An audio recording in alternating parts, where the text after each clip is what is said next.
नमस्कार प्यारे बच्चों, जय हिंद। मैं Udayveer Singh Mavi, chemistry lecturer, G SSS Hodal, जिला पलवल, आपका स्वागत करता हूं क्लास 12 के यूनिट नंबर 9 कोऑर्डिनेशन कंपाउंड के पार्ट 4 के अंदर। प्यारे बच्चों, अभी तक हमने पार्ट 1 में पढ़ा था introduction of coordination compound and Warner coordination theory. Part 2 में हमने पढ़ा था bonding in coordination compound VBT and CFT, and in part 3 हमने पढ़ा था the terminology of coordination compound. प्यारे बच्चों, पार्ट 1 में आज हम पढ़ने वाले हैं बहुत important topic nomenclature of coordination compound. और ये इंपॉर्टेंट इसलिए है क्योंकि नॉमेनक्लेचर से ही हम किसी कंपाउंड का नाम या उसकी प्रॉपर्टीज को जान पाते हैं। Nomenclature of coordination compound. Coordination compound का नॉमेनक्लेचर करने से पहले आपको एक बेसिक चीज जो समझनी है वो ये है कि जो कोऑर्डिनेशन कंपाउंड होता है, एक कोऑर्डिनेशन कंपाउंड का हम एग्जांपल लिखते हैं NiCO4। ये कोई कोऑर्डिनेशन कंपाउंड है। FeH2O का होल 6 Cl3,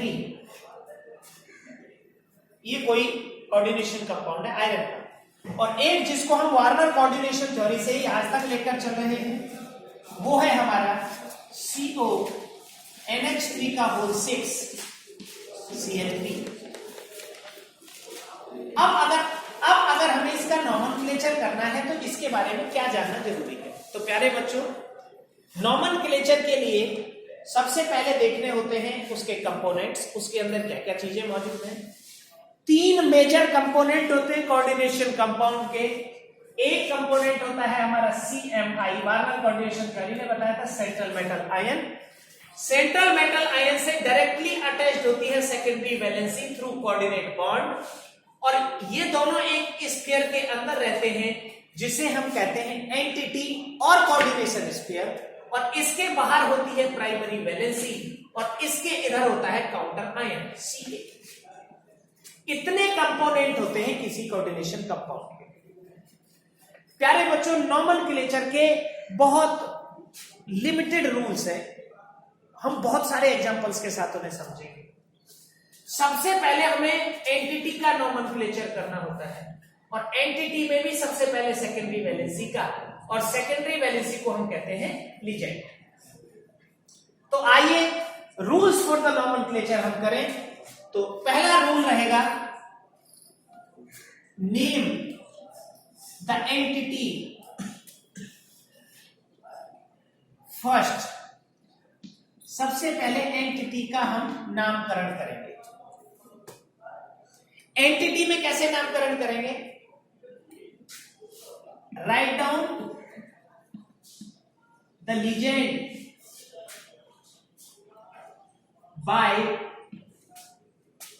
अटैचिंग, या प्रीफिक्सिंग हम कह सकते हैं, by attaching numbers of ligand, number of ligand as mono, एक के लिए मोनो, 2 के लिए डाई, 3 के लिए ट्राई, 4 के लिए टेट्रा। अब मैं बताता हूं इनमें सभी। सबसे पहले हम लिखेंगे लीजेंड का नाम, और लीजेंड की संख्या को उसके आगे लिखेंगे। जैसे इसके अंदर है हेक्साअमीन। लीजेंड का जो नॉमेनक्लेचर है हमें ये पता होना चाहिए, जो नेगेटिव लीजेंड्स होते हैं उनके एंड में लिखा जाता है क्लोरो, फ्लोरो, साइनो, जैसे यहां लिखा हुआ है, इसमें नेगेटिव नहीं है, इसको लिखेंगे हम FeCN6। पूरा कंपाउंड है K4FeCN6, बस यही कंपाउंड। नेगेटिव लीजेंड के एंड में आता है O, जैसे cyano, chloro, bromo, iodo, hydroxo, nitro, sulphato, sulphito, nitrito, end में O आता है। Negative ligand ends with O। अब इसके अंदर जैसे हम हेक्साअमीन, लिख दिया हमने, बस इतना ही लिखना था इसमें। सबसे पहले लिगेंड का नाम किया, देन CMI, फिर सेंट्रल मेटल आयन लिखेंगे as it is, hexaammine cobalt, ligand plus CMI, और उस सेंट्रल मेटल आयन के साथ ब्रैकेट में उसकी ऑक्सीडेशन स्टेट लिखेंगे रोमन नंबर्स में। और ऑक्सीडेशन स्टेट होती है उसके ऊपर कंपाउंड में जितना चार्ज आता है उससे उसकी ऑक्सीडेशन स्टेट कहते हैं। और इसके बाद इससे अटैच हो जाती है प्राइमरी वैलेंसी। तो इस कंपाउंड का नाम होगा हेक्साअमीन कोबाल्ट थर्ड, क्योंकि 3 माइनस है तो 3 प्लस हो जाएगा, तो इसका नाम होगा हेक्सा, पहले वाले कंपाउंड का हेक्साअमीन कोबाल्ट थर्ड क्लोराइड। अच्छा, जो प्राइमरी वैलेंसी होगी उसके साथ कभी उसकी नंबर नहीं लिखेंगे, जैसे 3 क्लोराइड है तो ट्राई क्लोराइड हम नहीं लिखेंगे। एक रूल ये है, अगर कोई कंपाउंड ऐसा आता है जिसमें लिगेंड है, जिसमें सेंट्रल मेटल आयन है, जिसमें लिगेंड है, हमें पहचानना होगा ये CMI है, ये लिगेंड है और ये प्राइमरी वैलेंसी है। तो सबसे पहले हमने लिगेंड को लिखा उसकी नंबर के साथ, उसके बाद हमने सेंट्रल मेटल आयन को लिखा उसकी ऑक्सीडेशन स्टेट के साथ, और हमने प्राइमरी वैलेंसी को लिख दिया बिना उसकी नंबर के। ये हो गया हमारा इसका नाम। अगर किसी कॉम्प्लेक्स में, उसके बाद हमें क्या करना है, एंटिटी का नेम करने के बाद right primary valency without number. Primary valency हमेशा एक नेगेटिव आयन होगी, जैसे यहां क्लोरीन है तो क्लोराइड होगा, कहीं SO4 है तो सल्फेट होगा, NO3 है तो नाइट्रेट होगा, S है तो सल्फाइड होगा, कोई भी नेगेटिव आयन होगा प्राइमरी वैलेंसी। तो right primary valency without number after CMI के बाद लिखना है। तीसरा रूल क्या है, if the ligands are bi or tridentate. तीसरा, if the ligands are bi or tridentate. प्यारे बच्चों, ये डेंटिसिटी का चक्कर तो आपको पता है, मैंने बताया था। क्या है डेंटिसिटी का चक्कर? जितने डोनर एटम होते हैं किसी लिगेंड के अंदर वो उसकी डेंटिसिटी होती है। जैसे NH3 में डोनर एटम सिर्फ एक है, NH3 का डोनर एटम कौन है? नाइट्रोजन। कार्बन मोनोऑक्साइड में डोनर एटम कौन है? C। वाटर में डोनर एटम कौन है? O। Cn में डोनर एटम कौन है? एक बार में Cn का लिखा है। Cn में डोनर एटम कौन है? यहां पर ये Cn में नेगेटिव होता है, ये डोनर एटम है एक बार में। अगर हम NC लिखेंगे तो N डोनर एटम, Cn लिखेंगे तो, लेकिन एक ही डोनर एटम रहेगा। लेकिन कुछ ऐसे भी मॉलिक्यूल होते हैं जिनमें 2 डोनर एटम होते हैं, जैसे CH2 NH2 और CH2 NH2। तो इसमें 2 डोनर एटम होंगे, दोनों होंगे N। इसे हम कहेंगे बाइडेंटेट लिगेंड। इसे हम कहते हैं इथाइलिन डाइअमीन, इथाइलिन डाइअमीन और EN। ये चिलेटिंग लिगेंड भी है, तो काफी पूछा जाएगा आपसे, बार बार पूछा जाएगा। तो अगर ligand, if the ligands are bi or tridentate, then attach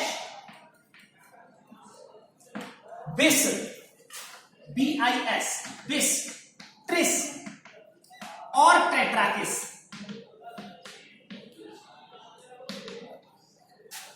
4 numbers 2, 3, 4 respectively.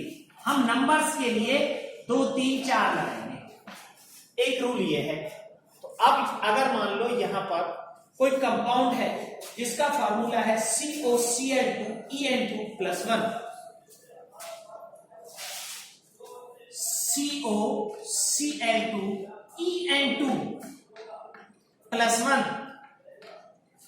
क्या रे बच्चों? अच्छा, अगर लिगेंड एक से ज्यादा टाइप के हैं, ये भी आप रूल्स में लिखेंगे। If the ligands are of more than one type, तो हम उन्हें अल्फाबेटिकली अरेंज करेंगे। If the ligands are of more than one type then we arrange them in alphabetic order. जैसे यहां दो तरह के लीजेंड है, क्लोरीन भी है और ईएन भी है। तो ईएन में इसका नाम है इथाइलिन, इथाइलिन डाइअमीन, तो ई पहले आएगा। तो इसके लिए क्योंकि इसकी संख्या 2 है और ये बाइडेंटेट लीजेंड है, इसकी अगर स्ट्रक्चर कोई बनाने का आपको प्लान हो तो ऐसे बनेगी COEN, एक एन से इधर से जुड़ेगा, एक एन से इधर जुड़ेगा। फिर दूसरा EN, एक एन से इधर जुड़ेगा, एक एन से इधर जुड़ेगा, और 2 Cl इसमें, एक Cl यहां और एक Cl यहां। ये हो गया, इस पर हो गया +1 का चार्ज।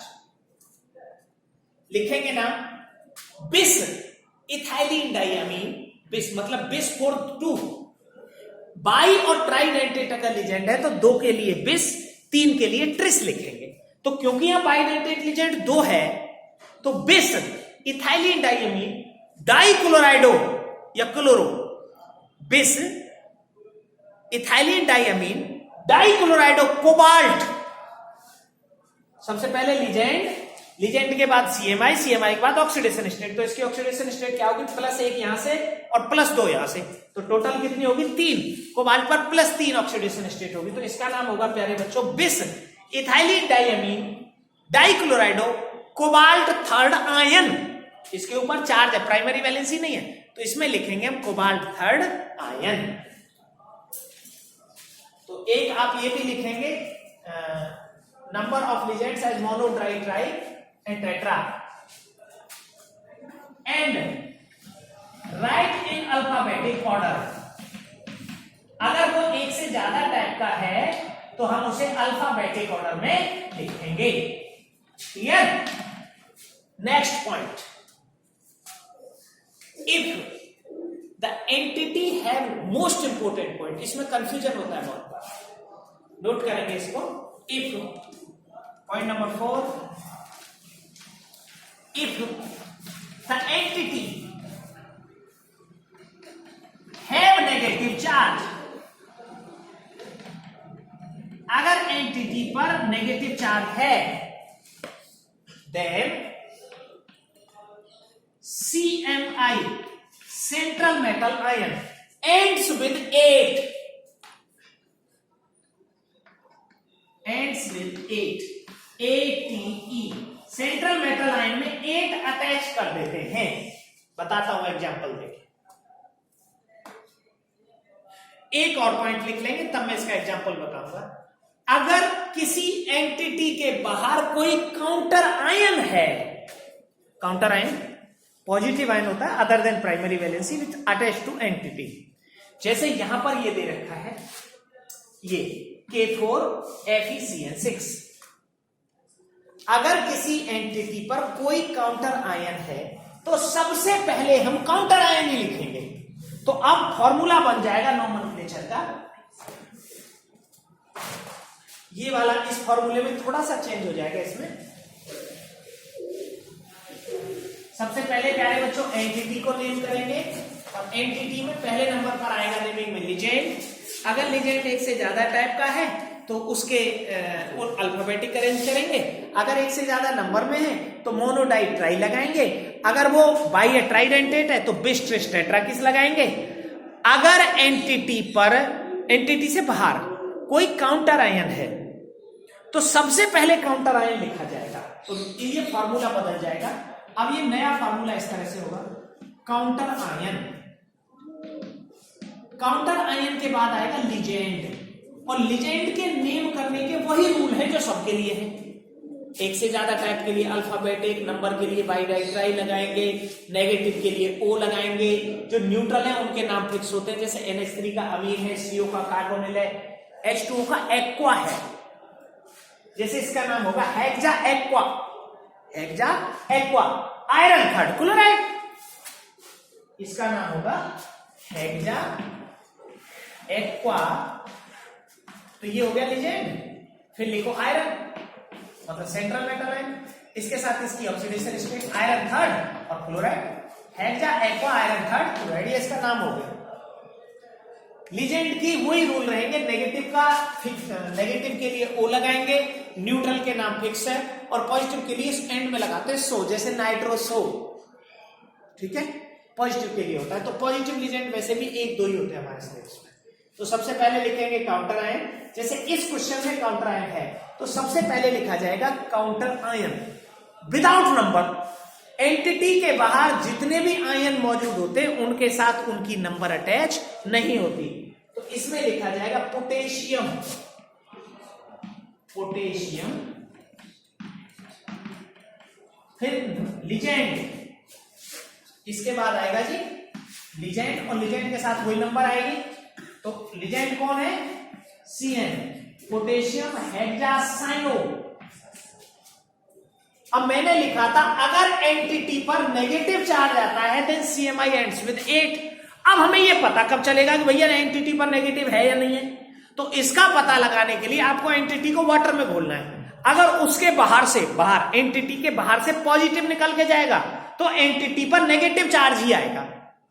अगर उससे नेगेटिव निकल कर जाएगा तो एंटिटी पर पॉजिटिव आएगा। जैसे इस एंटिटी से निकल कर जाएगा Cl3, मतलब 3 Cl, तो इस एंटिटी पर कितना चार्ज आएगा? 3 का प्लस। अगर इस एंटिटी से 4 पोटेशियम के पॉजिटिव निकलेंगे तो इस एंटिटी पर आएगा चार्ज -4। एक और कंपाउंड है NiCN4 2 negative, NiCN4 2 negative, CN4 2 negative. तो एंटिटी पर नेगेटिव चार्ज दिख रहा है, काउंटर आयन है नहीं, तो नेम यहीं से शुरू करेंगे। Tetracyano, tetracyano nickelate second ion, tetracyano nickelate second ion. Nickelate second क्यों? क्योंकि इस पर 4 माइनस और 2 माइनस 100 हो रहा है, तो टोटल माइनस कितने बचे? 2 माइनस बचे, तो इस पर कितना हुआ चार्ज? 2 प्लस का 2, तो इसका नाम होगा टेट्रासाइनो निकिल 8। अगर किसी एंटिटी पर नेगेटिव चार्ज आता है तो सेंट्रल मेटल आयन के साथ 8 अटैच हो जाता है, ATE। तो इसका नाम होगा sir tetracyano nickelate second ion. अच्छा, अब इधर करते हैं counter ion plus legend, legend की नेमिंग के वही रूल रहेंगे, प्लस CMI लगाएंगे, और CMI के साथ हम ऑक्सीडेशन स्टेट लिखेंगे, और अगर एंटिटी पर नेगेटिव चार्ज है तो 8 लगाएंगे, देन हम लिखेंगे प्राइमरी वैलेंसी। तो अब ये रूल हो जाएगा हमारे nomenclature. Counter ion plus ligand plus CMI plus 8 plus primary valency.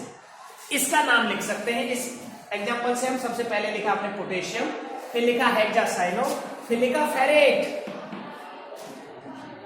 Potassium hexacyano ferret. और कौन सा फेरेट है? 4 प्लस के है तो इस पर कितना माइनस आएगा? 4 माइनस, और 6 माइनस यहाँ है तो कितना प्लस बचा? 2 प्लस।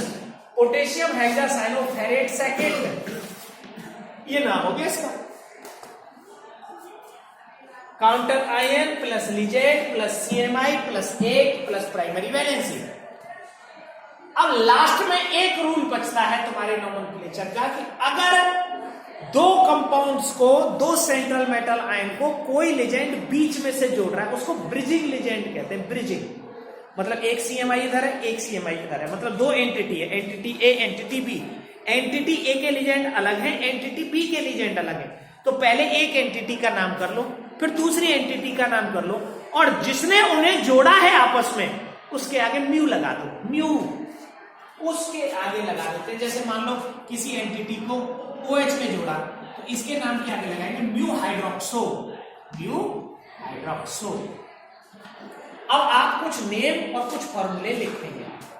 लिखो IUPAC नेम एक कंपाउंड का K3Cr C2O4 का होल 3, K3Cr C2O4 का होल 3, ये कंपाउंड है। ये ऑक्सीलेटिव है, इस पर माइनस का 2 चार्ज होता है, -2, तो टोटल माइनस हो गए 6 और 3 माइनस बाहर कर दो तो क्रोमियम पर कितना चार्ज है? प्लस का 3। तो इसका नाम होगा, सबसे पहले काउंटर आयन लिखेंगे पोटेशियम ट्रिस ऑक्सीलेटो, क्योंकि ये बाइडेंटेट लिजेंड है। ऑक्सीलेट का मैंने फॉर्मूला आपको बताया था, ऑक्सीलेटो ही होता है C डबल नेगेटिव और C डबल नेगेटिव। टोटल इसकी कोऑर्डिनेशन नंबर 6 होगी, क्योंकि 3 C2O4 जुड़ेंगे 2 बॉन्ड से। इस तरह से एक है, एक जुड़ेगा ऐसे, किससे जुड़ेगा? Cr से। ऐसे दूसरा जुड़ेगा Cr से, C नेगेटिव और C नेगेटिव, तो एक यहां से एक यहां से, एक और जुड़ जाएगा ऐसे। तो ट्रिस, सबसे पहले potassium tris oxalato chromate, third ion नहीं है, सॉरी, पोटेशियम ट्रिस ऑक्जिलेटो। अगर जो डेंसिटी एलिजेंट की 1 से ज्यादा है तो 2 के लिए लगाएंगे बिस, 3 के लिए ट्रिस और 4 के लिए टेट्राकिस। तो प्यारे बच्चों इसका नाम होगा potassium tris oxalato chromate third, potassium tris oxalato chromate third. एक और एग्जांपल लिखेंगे,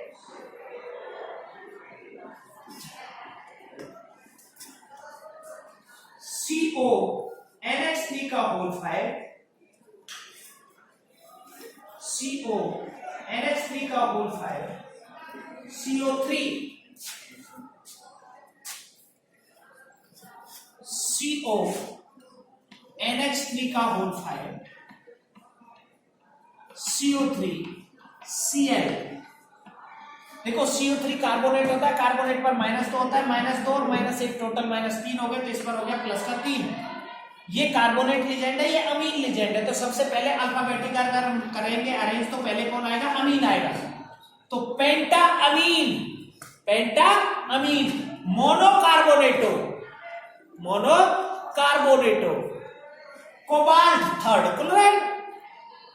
भाई सबसे पहले ऑक्सीडेशन स्टेट निकाल के रख ली, एंटिटी पर चार्ज देख लिया, एंटिटी पर माइनस तो नहीं है। अगर एंटिटी पर माइनस का चार्ज होगा तो इससे लग जाएगा 8, कोबाल्टेट हो जाएगा।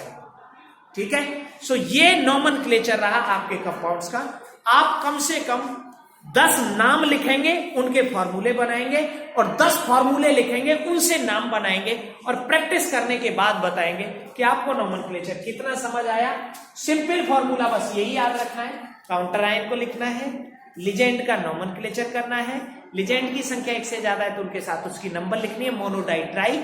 अगर लिजेंड बाई या ट्राइडेंटेट है तो नंबर के लिए बिस ट्रिस टेट्रा किस लिखेंगे। अगर लिजेंड नेगेटिव है तो O लगाएंगे, न्यूट्रल है तो उनके नाम फिक्स होते हैं। अगर पॉजिटिव है तो सो लगाएंगे लास्ट में, जैसे नाइट्रोसो NO पॉजिटिव का होता है। फिर हम CMI लिखेंगे, CMI के साथ ब्रैकेट में उसकी ऑक्सीडेशन स्टेट लिखेंगे। अगर एंटिटी पर नेगेटिव चार्ज आता है तो CMI के साथ 8 अटैच करेंगे, जैसे यहां लिखा था हमने टेट्रासाइनोनिक्लेट सेकंड आयन, और उसके बाद लिख देंगे primary valency. So this is the nomenclature of organic compound. So thanks for watching dear students. In our next lecture we will talk about the last topic of the unit, isomerism in organic compound, coordination compound. Thank you and have a good day.